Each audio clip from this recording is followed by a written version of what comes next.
খোদার কাছে মোনাজাতে বলি বারে বার, কেন সে প্রাণ বন্ধু হইল না আমার।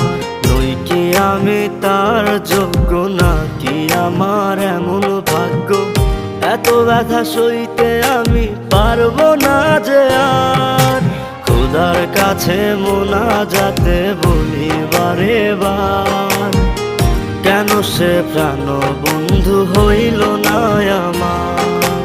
খোদার কাছে মোনাজাতে বলি বারে বার, কেন সে প্রাণ বন্ধু হইল না আমার।